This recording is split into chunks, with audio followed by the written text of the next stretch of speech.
Hello friends, how are you? और today we talk about anger. आज हम बात करेंगे गुस्से के बारे में, और कि गुस्सा आना या गुस्सा ना आना ठीक है या नहीं, और गुस्सा आना और गुस्सा करने में क्या फ़र्क है।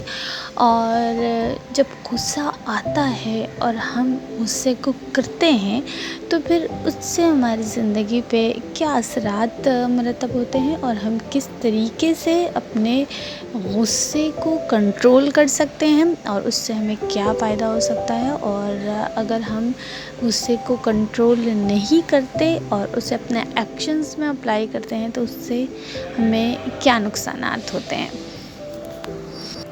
देखिए, गुस्सा आना कोई बुरी बात नहीं है। किसी भी इंसान को गुस्सा आ सकता है, चाहे वो अच्छा है, बुरा है, नेक है, बद है, जैसा भी इंसान है, गुस्सा हर इंसान को आता है, ये तो फैक्ट है। और गुस्सा आने के बारे में बहुत सी कहावतें हैं, और अच्छी कहावतें हैं कि भाई गुस्सा जिसको आता है वो दिल का सच्चा होता है, गुस्सा जिसको आता है वो प्यार बहुत करता है। तो ये सारी कहावतें कहावतें तो कहावतें होते हैं, उनका कुछ नहीं कर सकते। और लेकिन बाज़ कहावतें सच भी होती हैं, उससे साबित भी हो जाती हैं। तो गुस्सा हर किसी को आता है। मेरी अगर वॉइस क्वालिटी अच्छी नहीं है तो I just apologise for it, because I don't have a much better microphone. So और एक छोटी सी रिक्वेस्ट है कि अगर आप पहली बार मेरे चैनल पर आए हैं तो don't forget to subscribe my channel.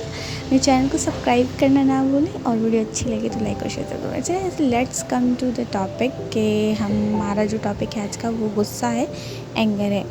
तो गुस्सा हर किसी को आता है, ठीक है। तो इस बारे में ऐसी कहावतें भी हैं।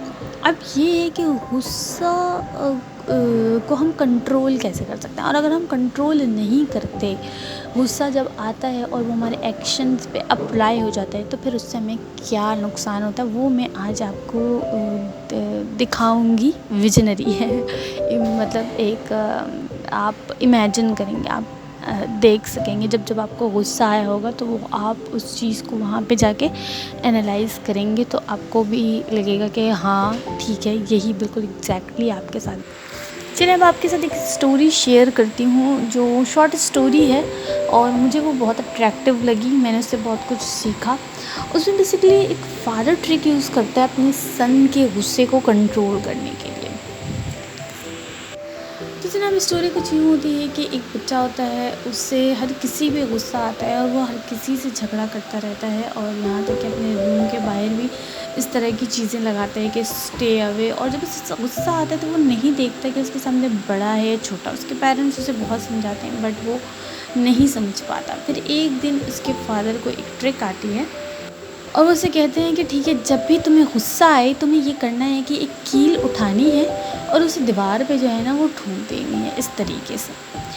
इसी तरीके से इस बॉय को पहले तो ये बड़ा फ़नी और एडवेंचरस, बड़ा अच्छा लगता है, एक गेम की तरह। तो तरह गुस्से तो मुझे बहुत आते हैं, इसका मतलब है बहुत सारी कीलें जो है ना वो दीवार में ठोकूँगा। तो फिर ऐसे ही होता है सेम। उसे जब वो स्टार्ट करता है तो पहले दिन दीवारों पे बहुत सारी कीलें होती हैं, तो फिर आहिस्ता आहिस्ता उसे रियलाइज़ होता है कि जितना मुश्किल दीवार में कील ठोकना है उससे कहीं ज़्यादा आसान ये है कि वो अपने टेम्पर को कंट्रोल कर ले। और फिर ग्रेजुअली जो है ऐसा होता है कि नेल्स कम होते जाते हैं, यहाँ तक कि एक दिन ऐसा आता है जब एक भी नेल दीवार पे नहीं ठोकने की उसे ज़रूरत पड़ती। तब वो अपने फादर से कहता है कि आज मैंने एक भी नेल्स नहीं ठोकी, मतलब मैंने जितनी बार भी मुझे गुस्सा आया मैंने अपने टेम्पर को कंट्रोल करना सीख लिया, मैंने कंट्रोल कर लिया। तो फिर उसके फादर उसे रिवर्स गेम बताते हैं कि ठीक है, अब इतनी सारी कीलें जो तुमने दीवार में खोली है, अब तुम्हें ये करना है कि जब भी तुम अपने टेम्पर को कंट्रोल करो तो तुम जाके एक कील को नीचे गिरा देना, इसी तरीके से पुट डाउन कर देना, और ये अब तुम्हें एक्शंस करने हैं। इसी तरीके से एक दिन वो भी आता है जब सारी कीलें नीचे गिरी पड़ी होती हैं, और तब फिर उसके फादर उसे दिखाते हैं कि ये देखो, तुमने कीलें तो हटा दी लेकिन यहाँ पर इन कीलों से जो होल्स बने वो नहीं गए, और वो ऐसे ही रहेंगे, बदनुमा दाग की तरह इसके साथ हमेशा रहेंगे। तो सेम इसी तरीके से यही चीज़ जो है वो उस शख्स पे होती है जिस पे तुम गुस्सा किया करते थे, जिस पर तुम झगड़ा किया करते थे। वो उनकी शख्सियत पे, उनकी ज़ात पे बिल्कुल ऐसा ही होल बना देता था जो शायद तुम नहीं मिटा पाओ, जो तुमने गुस्से में उनके साथ। मतलब ये है कि ऐसा है कि आप एक छुरी लेकर एक शख्स के जिस्म पे से गुज़ार देते हैं। ये बिल्कुल ऐसे ही है कि जब आप गुस्से में किसी पे बरसते हैं तो सेम सिचुएशन होती है। So basically moral of the story क्या था कि let our words be kind and sweet, कि अपने अल्फाज को मीठे और मेहरबान रखें। यकीन करें कि अगर आपके अल्फाज मीठे और मेहरबान हो ना, तो अब आप किसी से ऐसा काम भी करवाना चाहें जो वो नहीं कर सकता, नहीं करना चाहता, या फिर उसको नागवार गुजरता है, लेकिन वो फिर भी करेगा, क्योंकि वो आपको इनकार नहीं कर सकता। आपने ऐसे अल्फाजों के चुनाव किए होंगे जिसके बदले में वो इनकार कर ही नहीं सकता। उससे इनकार करने से ज़्यादा बेहतर ये लगेगा कि वो काम कर दे। So it's really effective. अच्छा, एक प्रैक्टिकल एग्जांपल आपको बताती हूँ कि एक मैं बहुत छोटी थी, तो एक मर्तबा ये है कि मुझसे भी छोटी एक बच्ची थी, तो आई डोंट नो उसको पता नहीं क्या हुआ था, मेरे घर के पास थी। तो जब मैं घर से बाहर निकलती थी तो वो मुझे चिढ़ाया करती थी। तो पहले तो मुझे गुस्सा आया, मैंने उसको डांटा गुस्से से, इवन दो कि मैं भी कुछ ज़्यादा बड़ी नहीं थी। ये प्रैक्टिकल एक्सपीरियंस है और मेरी अपनी खुद की कहानी है, और उस वक्त की कहानी है जब मैं बहुत बड़ी नहीं थी और ना ही मुझे कोई इतनी ज़्यादा चीज़ें पता थी, लेकिन आई डोंट नो मेरे दिल ने कहा तो वो मैंने किया। तो मैं भी मतलब 6-7 की स्टूडेंट होंगी और वो बच्ची छोटी थी, आप यूँ कर लें जैसे 3-4 का चाइल्ड होता है। तो आई डोंट नो मुझे चिढ़ाती थी, तो पहले मैंने उसके ऊपर गुस्सा किया, तो फिर वो बच्ची बदस्तूर वो करती चली गई।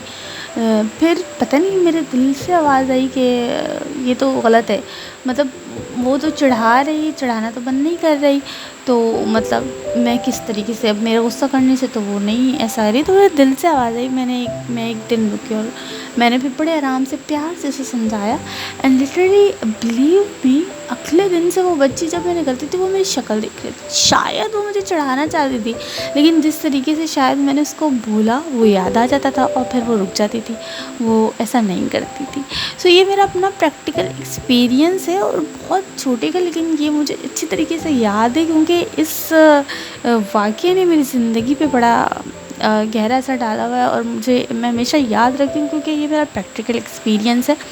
वो मैंने अप्लाई किया और वो काम भी उससे मेरा हुआ, सो इसलिए मुझे हमेशा याद रहती है। चलिए अब कुछ कोट्स डिस्कस कर लेते हैं और एंगर के बारे में। Okay, so here is, anger does not solve anything, it builds nothing, but it can destroy everything. Indeed, यकीनन गुस्सा कभी भी कोई प्रॉब्लम सॉल्व नहीं कर सकता, बट हाँ, यकीनन ये बहुत सी चीज़ों को तबाह ज़रूर कर सकता है। इन बिल्कुल सच फैक्ट है, दिस इज़ ट्रू। अगर आप में भी अपनी लाइफ की किसी ऐसी सिचुएशन को एनालाइज करें जब आपने गुस्सा किया, और फिर उस गुस्से से आई एम 100% श्योर, और मेरी लाइफ का तो एक्सपीरियंस है कि वो डेफिनेटली वो प्रॉब्लम सॉल्व नहीं हुई, हाँ बल्कि और बहुत सी चीज़ें जो है वो ख़राब ज़रूर हो गई।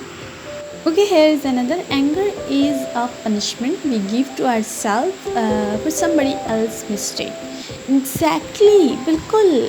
एंगर जो है वो एक गुस्सा, एक सज़ा है जो बेसिकली आप खुद को दे रहे होते हैं किसी और की गलती की वजह से। किसी और की गलती का जो की सज़ा है वो आप खुद भुगत रहे होते हैं गुस्सा करके। सीरियसली। ओके, जो शख्स अपने गुस्से को बर्दाश्त करता है वो दूसरों के गुस्से से बच जाता है। बिल्कुल ऐसा ही है। अगर एक ऐसी सिचुएशन है जिस पे आप एंगर हैं या आप एंग्री हो रहे हैं और वो आपके मिजाज के ख़िलाफ़, आपकी ज़ात के ख़िलाफ़ है, लेकिन अगर आप इसको कंट्रोल कर लें तो बहुत सी चीज़ों दूसरों के गुस्सों से आप बच जाएंगे, बजाय इसके कि आप अपना रिएक्शन दें, गुस्सा करके एक्शन करें। एक्चुअली तो रिएक्शन भी definitely, every action has a reaction, तो रिएक्शन भी आएगा। तो ये है कि वो उससे ये होगा कि अगर आप अपने गुस्से को कंट्रोल कर लें तो आप फिर दूसरे लोगों के गुस्से से बच सकते हैं। Okay, another one. If you are patient in one moment of anger, you'll escape 100 days of sorrows. Yes, practical experience है मेरा भी और आप सबका भी होगा कि अगर आप एक लम्हे के लिए बर्दाश्त कर लेते हैं तो आप बहुत सालों की उदासी से बच सकते हैं। इसको हम इस तरीके से देख सकते हैं कि अगर हाँ हमारा कभी किसी से कोई हमें किसी की कोई बात बुरी लग गई और हमने एक्शन में उसके ऊपर गुस्सा किया, झगड़ा किया और फिर वो रिश्ता हमारे लिए शायद ख़ास हो, लेकिन सिर्फ उस झगड़े की वजह से, उस लड़ाई की वजह से और उस गुस्से में कही हुई बातों की तरफ से की वजह से जो आपने कही, जो बदले में उस बंदे ने कही, आपका रिश्ता ख़त्म हो गया और फिर आप उसको याद करते रहें, उदास होते रहें। तो डेफ़िनेटली इट्स ट्रू कि अगर एक लम्हे के लिए आप बर्दाश्त कर लें अपने गुस्से की हालत को तो आप बहुत सालों की उदासी से बच सकते हैं। चलिए, बीइंग अ मुस्लिम, अब आप लोगों के साथ मैं कुछ अपने मज़हब के हदीस और अक़वाल आपके साथ शेयर करना चाहूँगी। सबसे पहले एक कॉल है, anger is like a ball of fire but if you swallow it's sweeter than Honey. इमाम अली रज़ी अल्लाह ताला अन्हु कि आपका गुस्सा जो है वो एक आग के गोले की तरह है, जिसे अगर आप निगल लें तो ये शहद से भी ज़्यादा मीठा है।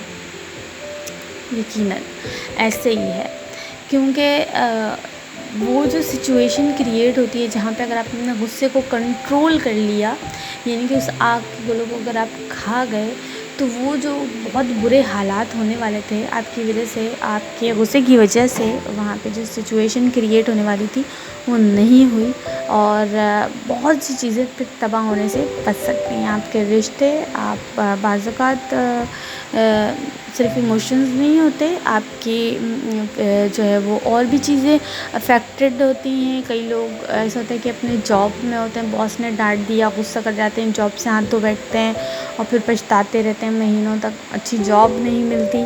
तो इस तरीके से कोई कारोबार अगर आप कर रहे हैं तो वहाँ पर अगर आपने अपनी पार्टी से इस तरीके से बात कर ली उस एक, तो आपका कारोबार अफेक्टेड हो जाता है। तो इसी तरीके से कुछ भी सिचुएशन हो सकती है, बाद बात इमोशंस आपके होते हैं, इमोशनली अटैचमेंट आपकी ख़त्म हो जाती है किसी भी रिश्ते से, किसी भी शख्स से। ओके, एक और बड़ी प्यारी हदीस है हमारी प्रॉफिट मोहम्मद सल्लल्लाहु अलैहि वसल्लम peace be upon him said, the strong man is not the one who restless, but the strong man is in fact the one who controls himself at times of anger।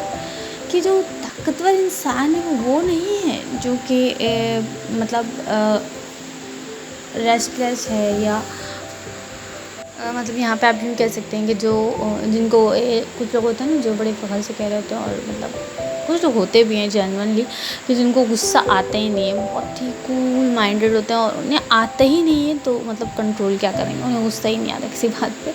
तो कि ये ऐसा नहीं है कि मतलब कोई शख्स ऐसा है स्ट्रॉन्ग, वो ताकतवर इंसान नहीं है। ताकतवर इंसान वो है जो एक्चुअली उसको गुस्सा आए, वो अपने गुस्से को कंट्रोल करे, तो वो ताकतवर इंसान है basically. And one thing please कि मैं आपको इन हदीस का एग्जैक्ट मफ़हूम नहीं बता रही, मैं बस वो आपको बता रही हूँ जो मैं खुद समझ रही हूँ, वो मैं आपके साथ डिस्कस कर रही हूँ। So if I am wrong so please forgive me and correct me in comments section. So अच्छा, कुछ अहकामात हैं जो बेसिकली इस्लाम में बोले गए हैं कि अगर आपको गुस्सा आता है तो आप ये करें जिससे आपका गुस्सा कंट्रोल रहेगा। इस्लाम एक मुकम्मल दीन है और ना सिर्फ आपको किसी भी चीज़ के वो फ़ायदे नुकसानात बताता है, बल्कि उसको करने के तरीके भी हैं इस्लाम में। सो इसलिए इस्लाम को एक मुकम्मल दीन और इंसानियत का दीन कहा जाता है। कि अगर आपको गुस्सा आ रहा है, कहा जाता है कि अगर आपको गुस्सा आ रहा है तो अगर आप खड़े हैं तो बैठ जाएं, अगर बैठने से आपका गुस्सा चला जाता है तो इट्स वेल एंड गुड, बहुत अच्छा है। Otherwise he should lie down, otherwise उसको लेट जाना चाहिए।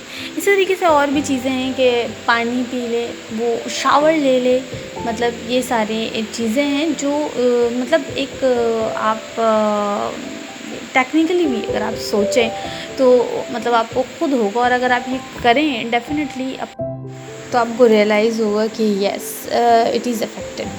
सो एंड में मैं आपको डेफिनेटली फिर दुआ भी बताऊंगी गुस्से की, वो हम सबको पता है बट हम अप्लाई नहीं करते। अगर हम अप्लाई करना शुरू हो जाएँ तो आई एम श्योर उससे भी बहुत फ़ायदा होगा। सो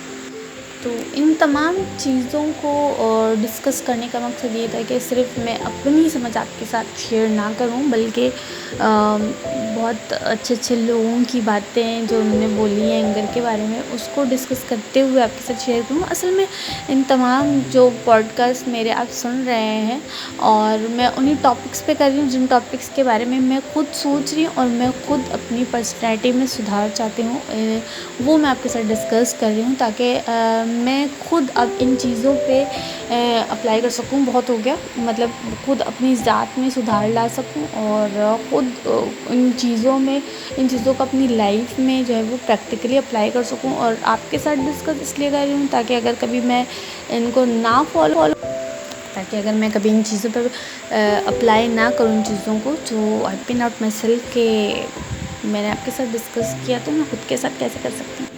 So thank you so much for watching, actually not listening my podcast, and once again please subscribe my channel, and if you like my videos, like my podcast, so please like and share and comments, also give comments. I will take it and positive for the improvement of my channel. So thank you so much once again, and दुआ मैं आपको बता देती हूँ, बहुत simple सी है जनाब।